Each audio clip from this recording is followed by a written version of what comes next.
लेकिन एक निवेदन, ये कथा तो हम सुनते ही हैं, वो 50 बार आपने अपने जीवन में भागवत की कथा सुनी होगी। अब यहां से सुनी, यहां से बाहर निकाल दी। ऐसी कथा 50 बार नहीं, 50 जन्मों तक भी सुनोगे ना तो कुछ प्राप्त होने वाला नहीं है। कथा को हृदय में उतारो। कथा जब हृदय में उतरती है तो हृदय में जो बुराइयां भरी हुई हैं वह धीरे धीरे बाहर निकलने लगती हैं, हृदय की सफाई प्रारंभ हो जाती है। तो भागवत में लिखा है कि भागवत सुनो मत। निगम कल्पितरोर्गलितं फलं सुखमुखाद्रव संयुतं पिबत भागवतं रसमालयं मुहुरहु रसिका भुवि भावुका। क्या लिखा?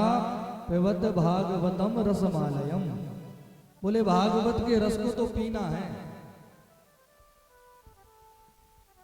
भागवत रूपी जो फल है ना, इसमें रस ही रस भरा हुआ है। कहां से आया ये फल? पहले ये फल भगवान नारायण के पास में था। जब सृष्टि की रचना की ब्रह्मा जी ने, तो भगवान नारायण ने यह भागवत रूपी फल ब्रह्मा जी को दे दिया। तो ब्रह्मा जी ने भागवत अनुसार ही सृष्टि की रचना की। तो बाद में प्रसन्न होकर के ब्रह्मा जी ने इस भागवत को नारद जी को सौंपा। तो नारद बाबा के पास आ गई भागवत। व्यास जी महाराज ने जब 17 पुराणों की रचना कर दी तो भी इनके मन को शांति नहीं हुई। जंगल में बैठे बैठे बाबा आंसू बहा रहे थे। नारद जी ने कहा, महाराज क्या हुआ, क्यों रो रहे हो? इन्होंने कहा कि मैंने मनुष्य के कल्याण के लिए 4 वेद बनाए, तो मनुष्यों का जीवन नहीं सुधरा। तो मुझे लगा कि वेदों की भाषा कठिन है, समझ नहीं आ रही होगी, तो मैंने सरल भाषा में पुराणों की रचना की। इनसे मनुष्य का जीवन सुधर जाएगा। लेकिन मनुष्यों ने पुराणों का भी अध्ययन नहीं किया। तो जैसे थे वैसे ही हैं, कोई बदलाव मुझे दिखाई नहीं पड़ रहा। तो व्यास जी कह रहे हैं कि ऐसा मैं क्या करूं जिससे यह दुखी मनुष्य सुखी हो जाए। इनको सुखी करने के लिए मुझे और क्या करना पड़ेगा? तो नारद जी ने कहा, देखो जो ज्ञानी हैं उनके लिए तो आपके ये वेद पुराण बड़े काम के हैं, लेकिन कलयुग में इतना ज्ञानी अब रहेगा कौन? तो ना तो कोई वेदों को पढ़ेगा ना पुराणों को पढ़ेगा। वो जो भगवान राम कृष्ण नारायण के भक्त हैं, जो परमहंस हैं, उनके लिए तो आपने कुछ दिया ही नहीं।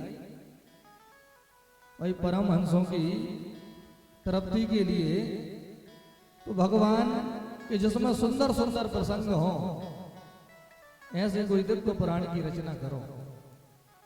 देखो अलग अलग तो सबकी कथाएं हैं, सब पुराण में शंकर जी की खूब कथा आपको सुनने को मिलेगी। विष्णु पुराण में भगवान विष्णु की दिव्य कथाएं आपको प्राप्त होंगी। तो ये अलग अलग है, इन सबका एक संगम भी तो होना चाहिए। ऐसा कोई पुराण हो जिसमें सबकी सुंदर कथाएं हमें प्राप्त हो, और जो सबके मूल भगवान श्री नारायण श्री कृष्ण हैं, उनकी सुंदर सुंदर लीलाओं से भरा हुआ कोई ग्रंथ हो। देखो भगवान के दिव्य रूप की चर्चा तो हर पुराण में मिलेगी, लेकिन भगवान के बाल रूप की सुंदर लीलाएं, भगवान के सुंदर चरित्र, रासलीला आदि के सुंदर सुंदर प्रसंग तो आपको भागवत में ही प्राप्त हो सकते हैं। और भागवत ऐसी सुंदर कथा है कि इसे सुनने मात्र से कल्याण होता है। भाई यज्ञ में बैठोगे, आहुतियां दोगे तो कल्याण होगा, लेकिन भागवत में है तो आकर के विराजमान हो जाओ। भागवत के शब्द कानों में गए और हृदय में प्रवेश हुए, हृदय की सफाई प्रारंभ हो गई, हृदय शुद्ध होने लगा, मुक्त होने लगा। तो भागवत सुन लेना ही बड़ी बात होती है। भागवत सिर पे रखने का सौभाग्य मिल जाए, यजमान बनने का अवसर मिल जाए, तो फिर तो मानो 1000 जन्मों के भाग्योदय हो गए। 1000 जन्म जब श्रवण से ही कल्याण हो रहा है और प्रभु सिर पर ही विराज गए। तो कितने परम सौभाग्य की बात है। तो मेरे भाई बहन, आप वास्तव में अपने मन की डोर को भगवान से लगा करके बैठे हो। ऐसे विपरीत मौसम में जहां लोग अपने घरों से नहीं निकल रहे हैं और आप यहाँ प्रभु की कथा सुनने के लिए आए हो। ऐसी परिस्थिति में ही तो परीक्षा होती है कि कौन असली है और कौन नकली है। बोलो राधे राधे। तो आइए अब हम सुंदर प्रसंग में प्रवेश करेंगे। जैसा कि आप सब जानते ही हो कि सुंदर दिव्य स्थान पर हर वर्ष भगवान की सुंदर कथा यहाँ होती है। ये 27वां वर्ष है, 27वां वर्ष है। तो यह भूमि तो अब तपोभूमि और ऋषियों की भूमि हो गई है। यह भूमि शुद्ध हो गई है।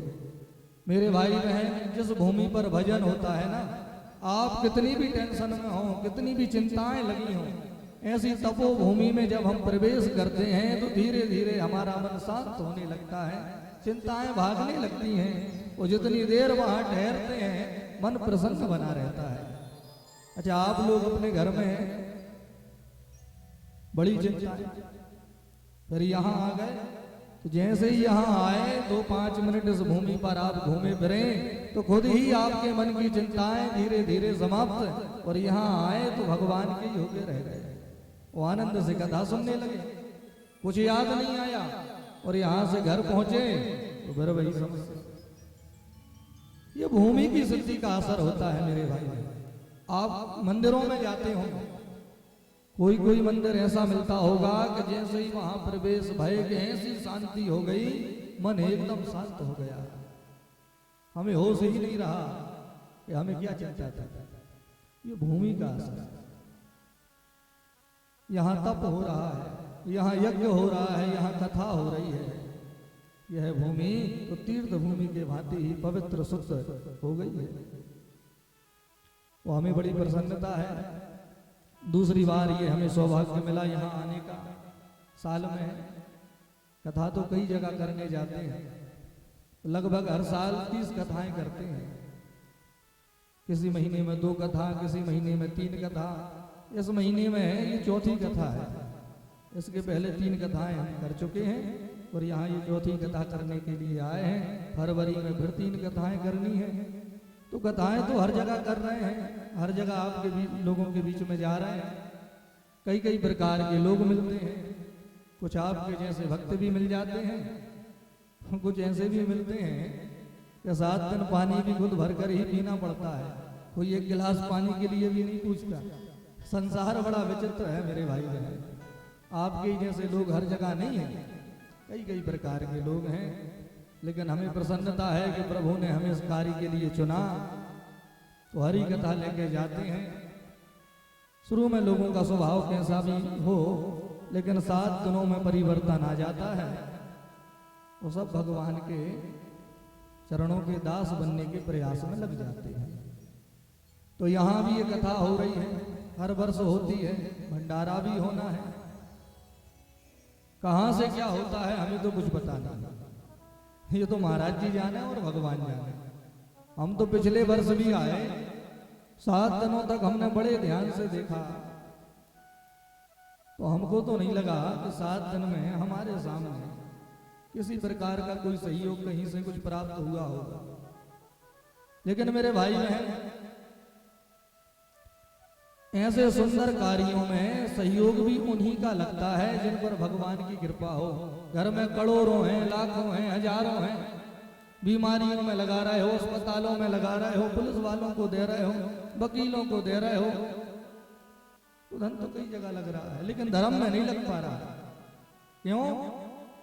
जिसका धन शुद्ध होता है उसी के धन से धर्म हो पाता है, हर किसी के धन से थोड़ी हो पाता है। जिसका धन शुद्ध हो, और धन शुद्ध पवित्र है, जो मेहनत का कमाया हुआ होगा, जो ईमानदारी का होगा, जो परिश्रम का होगा, ऐसा धन ही आपको धर्म करने के लिए प्रेरित करेगा, जो मेहनत का होगा। और जो पाप का होगा वो कथाओं के पांडालों में नहीं आने देगा, वो कहां ले जाएगा? शराब की दुकानों पे ले जाएगा, जुआ खेलने के लिए प्रेरित करेगा, मन में इतना क्रोध पैदा कर देगा कि झगड़ा करने का मन होगा। ये धन की अशुद्धि और शुद्धि यही तो दिखती है। जिनका धन शुद्ध है वो मंदिरों की ओर दौड़ेंगे, कथाओं की ओर दौड़ेंगे, यज्ञ कराने का मन होगा। और जिनका धन अशुद्ध है उनका जुआ खेलने का मन होगा, शराब पीने का मन होगा, झगड़ा करते हुए घूमेंगे। तो आप सब भगवान के भक्त हैं, मेहनत ईमानदारी से अपना जीवन यापन कर रहे हैं, इसीलिए यहाँ बैठे हो। तो हम आप सभी से निवेदन करेंगे मेरे भाई बहन, ऐसे सुंदर सुंदर कार्यों में बिन मांगे ही हमें अपनी अपनी ओर से कुछ ना कुछ सहयोग जरूर करना चाहिए।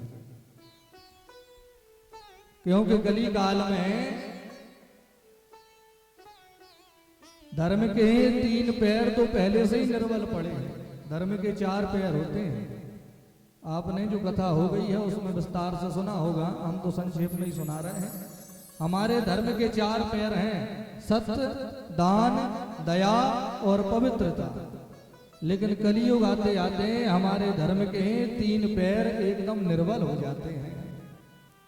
देखो कलियुग में कोई सत्य नहीं बोलता, वो बोलेंगे भी तो स्वार्थ के लिए सत्य बोलेंगे, उसमें भी आधा झूठ मिला हो। तो सत्य रूपी पैर निर्बल हुआ कि नहीं?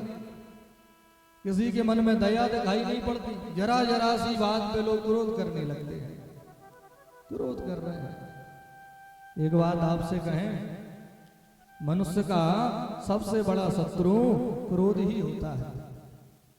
आपने सुंदर सुंदर अनुष्ठान कराए, 10 वर्ष तक खूब गुरु मंत्र की माला जपी, भजन किया, यज्ञ में कथा में यजमान बन गए, और 10 मिनट किसी पर बेकार में क्रोध कर दिया तो 10 वर्षों में जितना पुण्य कमाया था 10 मिनट में सब स्वाहा हो गया, सब बेकार। क्रोध इतना बड़ा शत्रु है हमारा। तो मेरे भाई बहन, अकारण हमें क्रोध नहीं करना चाहिए। तो अब कलियुग में तो दया है ही नहीं, क्रोध ही क्रोध हो रहा है, घर घर में महाभारत मची। तो ये दया रूपी पैर भी निर्बल हुआ कि नहीं? कहीं भी अब शुद्धि दिखाई नहीं पड़ती, पवित्रता दिखाई नहीं पड़ती। तो पवित्रता रूपी ये पैर भी धर्म का कलियुग में निर्बल हो जाता है। कलियुग में धर्म का केवल एक ही पैर बचा है, जिसका नाम है दान। लोग मन से करें या बेमन से करें, कैसे भी करें, दान करते हैं तो धर्म होता है। अगर दान ही करना लोगों ने बंद कर दिया तो धर्म का होना ही बंद हो जाएगा। धर्म का चौथा पैर भी निर्बल हो जाएगा, कमजोर हो जाएगा, हमारा धर्म धरणी पर गिर जाएगा। अगर धर्म को खड़ा रखना है, धर्म को बचाना है मेरे भाई, तो धर्म के कार्यों में हमें सहयोग भी करना चाहिए। बगैर सहयोग के ऐसे कार्यक्रम कब तक हो सकेंगे? भाई भगवान की कृपा से ऐसे सुंदर कार्य यहाँ हो रहे हैं, तो इसमें सभी का कल्याण हो रहा है, सभी का मंगल हो रहा है। बोलिए राधे राधे। तो इसीलिए ये भावना हमारे भीतर होनी चाहिए। भले ही हमारा 1 रुपये लगे, 10 रुपये लगे, 1000 लगे, जितनी हम में क्षमता है उस अनुसार, लेकिन सहयोग जरूर करना चाहिए।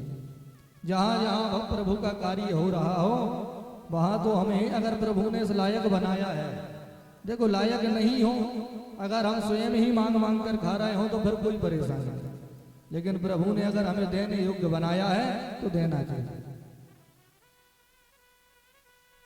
बोलो भक्त वत्सल भगवान की। परीक्षित जी महाराज ने सुखदेव जी से पहला प्रश्न किया, म्रियमाणस्य किम कर्तव्यम। प्रभु जल्दी मरने वाले को क्या करना चाहिए, बस इतना बता दो। तो कितना सुंदर प्रश्न है।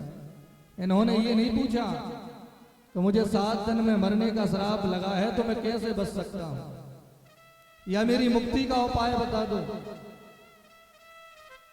नहीं पूछा। इन्होंने कहा कि संसार का कोई भी व्यक्ति जो जल्दी मरने वाला हो उसे क्या करना चाहिए। बहुत हंसे सुखदेव जी और इतने प्रसन्न हो गए परीक्षित के प्रश्न से कि मंगलाचरण करना ही भूल गए, सीधी कथा सुनानी प्रारंभ कर दी। मंगलाचरण का ध्यान नहीं रहा सुखदेव जी को, इसलिए मंगलाचरण नहीं किया। सीधी कथा सुना रहे हैं। सुखदेव जी ने कहा, राजन ये बताओ कि संसार में देर से मरने वाला कौन है? भाई यहां जितने बैठे हैं सब जल्दी मरने वाले लोग हैं। कैसे? सतयुग में मनुष्य की आयु होती थी 1,00,000 वर्ष। कितनी आयु? 1,00,000 वर्ष। तो हम कथाओं में सुनते हैं ना, महात्मा जी ने 10,000 वर्ष तक तपस्या की। क्यों कर ली?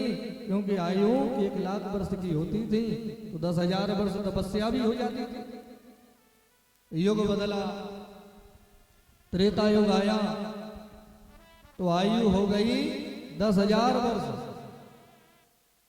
फिर द्वापर आया, सतयुग में प्रायः सत्य गुण ही प्रधान था।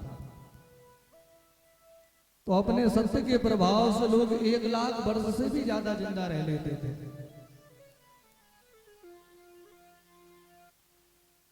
त्रेता में 75% धर्म था और 25% अधर्म था। तो वहां भी सत्य गुण ही प्रधान था। तो वहां भी लोग 10,000 वर्ष से ज्यादा जिंदा रह लेते थे।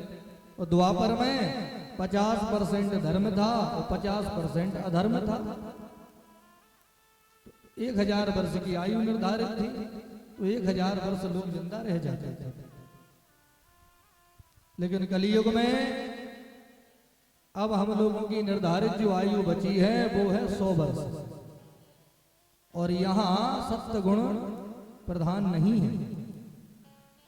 कली काल में 25% धर्म और 75% अधर्म हावी रहता है। तो प्रायः सत्य गुण यहाँ थोड़ा कमजोर पड़ जाता है कलियुग में। और आयु बचती है 100 वर्ष। लेकिन सत्य गुण यहाँ जब कमजोर हुआ तो लोग 100 वर्ष तक भी नहीं पहुंच पाते, 70-80 वर्ष में ही स्वाहा हो जाते हैं।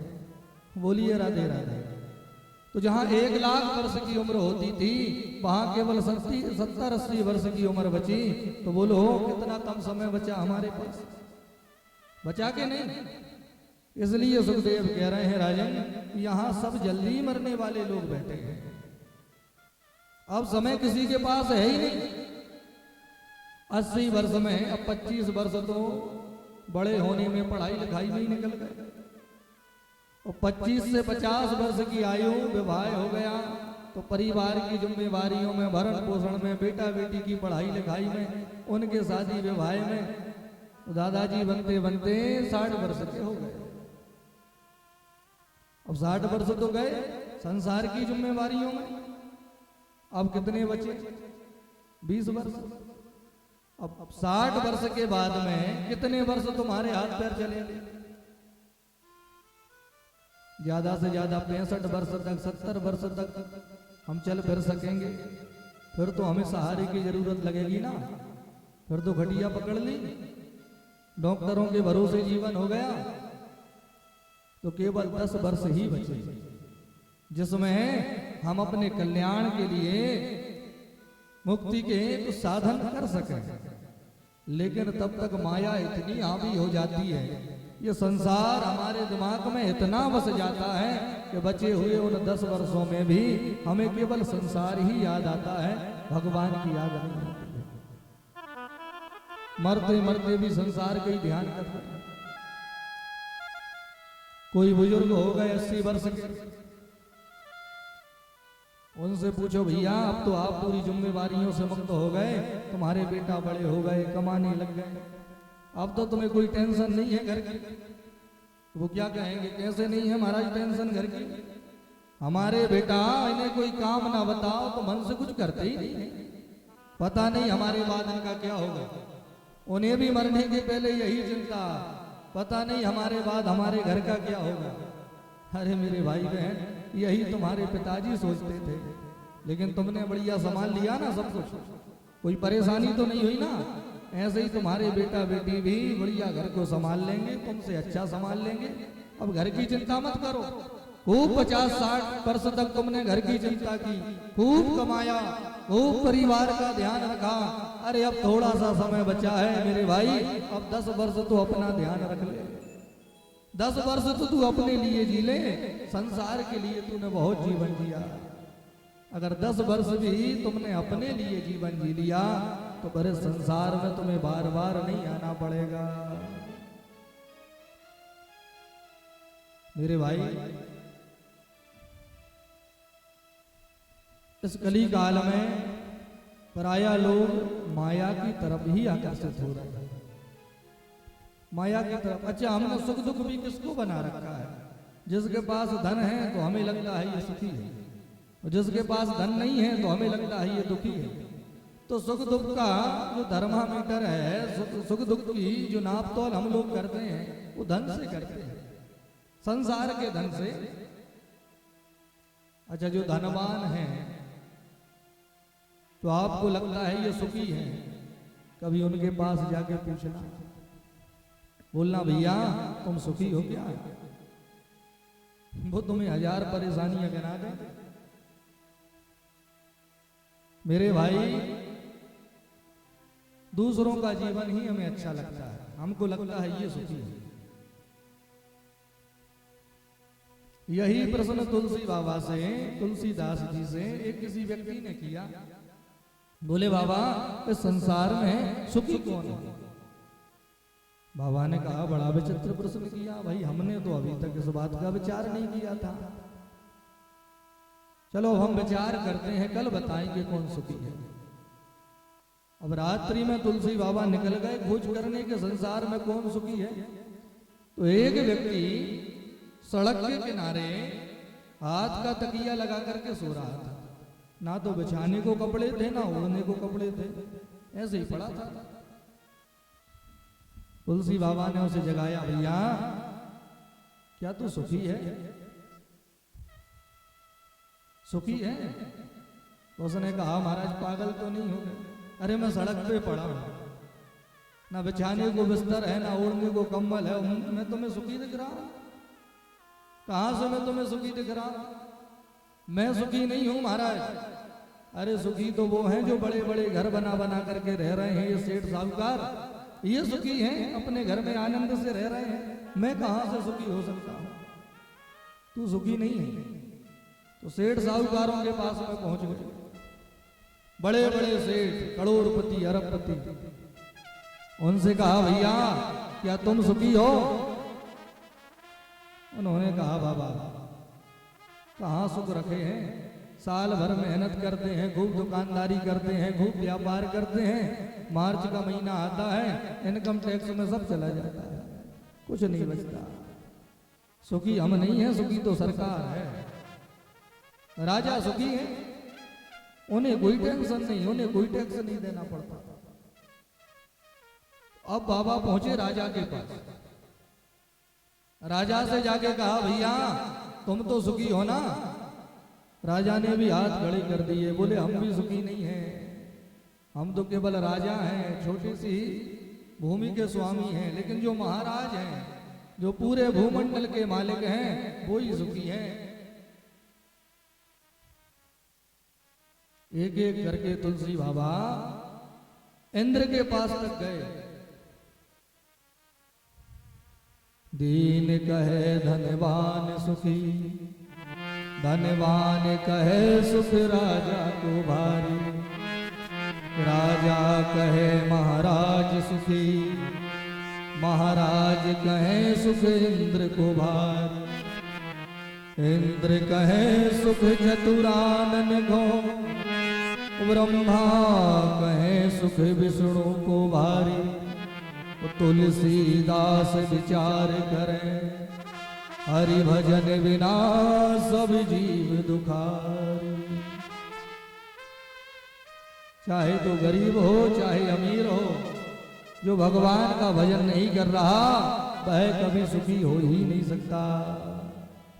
हम बड़े बड़े महलों में घरों में रह रहे हैं फिर भी रो रहे हैं, और हमारे संत महात्मा घास फूस की झोंपड़ी बना बना करके जंगलों में पड़े हैं और फिर भी आनंद में हैं। क्यों? क्योंकि उनके पास ऐसा धन है जिस धन की उन्हें रखवाली नहीं करनी पड़ती। भाई हमारे पास जो धन है हमें तो उसकी रखवाली करनी पड़ती है, लेकिन महात्माओं के पास तो राम नाम रूपी धन होता है।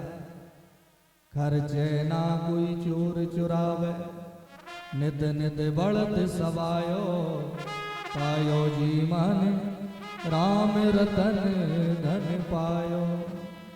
ये राम नाम का जो धन होता है ना, कहीं भी पड़ा रहे, कोई हाथ लगाने वाला नहीं, ना इसे तुम खर्चा कर सकते, ये तो दिनों दिन बढ़ता है। तो महात्माओं के पास में राम नाम का धन होता है, इसलिए वो जहां रहते हैं मस्त रहते हैं। वो हमारे पास में जो संसार की मुद्राएं हैं वो आपको सीमित समय के लिए सुखी कर देते, लेकिन हमेशा के लिए सुख नहीं दे पाता। बोलिए राधे राधे। मेरे भाई सुखदेव भगवान ने परीक्षित से कहा कि प्राय संसार में जन्मे हुए प्रत्येक जीव को एक ही काम करना चाहिए, तस्मात् भारत सर्वात्मा भगवान ईश्वरो हरि। जो ईश्वर है, जो भगवान है, जिनको हम हरि कहते हैं, उन्हीं के चरणों में मन लगा करके प्रत्येक श्वास में उन्हीं के नाम का संकीर्तन करने का प्रयास करो। श्वास श्वास में प्रभु को भजो, यही सबसे सरल साधन है मुक्त होने का। श्वास श्वास में कृष्ण भज, वृद्धा श्वास जिनी खोय, ना जाने या श्वास की फिर आवन हो ना हो। क्या भरोसा है भाई, जो श्वास हमने भीतर खींची है वो निकल के बाहर आएगी कि नहीं आएगी, इस बात की कोई गारंटी है क्या? तो मेरे भाई बहन, अगले ही क्षण क्या हो जाए, नहीं कश्चित क्षणमपि जातु तिष्ठस्य कर्म कृत। इस संसार में एक सेकंड का भरोसा नहीं। कुछ लोग कहते हैं महाराज हम तो बुढ़ापे में भजन कर लेंगे, अभी तो हमारे कमाने खाने के दिन है, अब तुम्हारा बुढ़ापा आएगा नहीं आएगा इस बात की कोई गारंटी है क्या? अगर यही विचार ध्रुव जी ने किया होता कि हम बूढ़े होंगे तो भजन कर लेंगे, तो बताओ नहीं भगवान मिलते? ध्रुव जी ने जिस समय प्रभु के दर्शन किए उस समय ध्रुव जी की आयु थी 5 वर्ष। 5 वर्ष की अल्प आयु में ही ध्रुव जी ने भगवान को संतुष्ट कर दिया तपस्या के प्रभाव से। देखो जितनी कम उम्र होती है ना, उतने विकार कम होते हैं मन में। उम्र बढ़ती है तो माया चिपकती है, मन में विकार आते रहते हैं, मन और हृदय इसकी सफाई नहीं हो पाती। तो भजन करना है तो छोटी उम्र से प्रारंभ कर दो। जिन्होंने जवानी में भजन नहीं किया वो बुढ़ापे में भी नहीं कर पाएंगे, ये पक्की बात है, कर ही नहीं सकते। मेरे भाई बहन, बुढ़ापे में भजन नहीं होता, बुढ़ापे में तो कर्मों का हिसाब होता है। तुमने क्या किया जीवन में उसका हिसाब किताब होता है, बुढ़ापे में भजन नहीं होता। अरे तुम घटिया पे पड़े हो, एक गिलास पानी के लिए भी दूसरे को देखना पड़ रहा है, उठ के बैठने की हिम्मत नहीं बची। अब तुम 3 घंटे बैठ के कथा सुन पाओगे क्या? माला लेके भजन कर पाओगे? नहीं होगा। जो करना है तभी कर लो जब तक हाथ पैर चल रहे हैं, जब तक किसी सहारे की जरूरत नहीं है तभी तक ये सब हो पाते हैं भजन पूजन। बुढ़ापे में भजन नहीं होता मेरे भाई बहन, बुढ़ापे में तो हिसाब किताब होता है, भजन की कोई उम्र नहीं है। इसीलिए जिस अवस्था में हम हैं अभी तक जो हुआ उसे भूल जाओ, आगे जितना समय बचा है ये बेकार ना हो, इसे सवार लो, इसे सहेज लो और प्रभु में अपना मन लगा लो। ओ बोली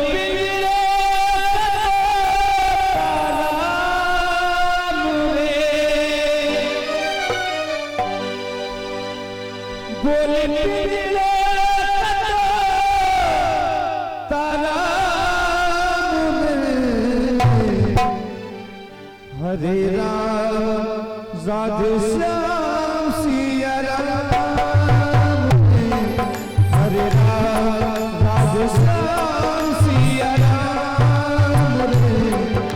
हरे राम राधे श्याम सिया राम रे बोले लीला राम रे बोले लीला राम रे हरे राम राधे श्याम सिया राम रे हरे राम राधे श्याम सिया राम रे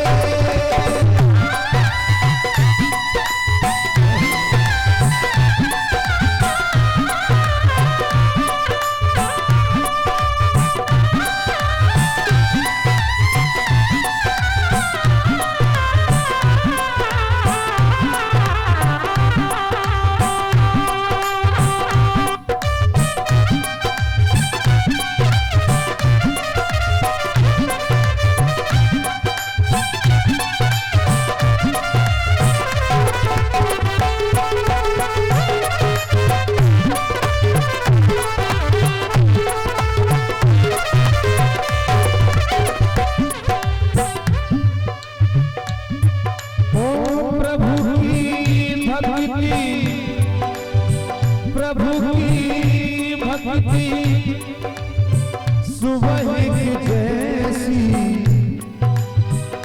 माया है ढलती शाम प्रभु की भक्ति सुबह की जैसी माया है ढलती शाम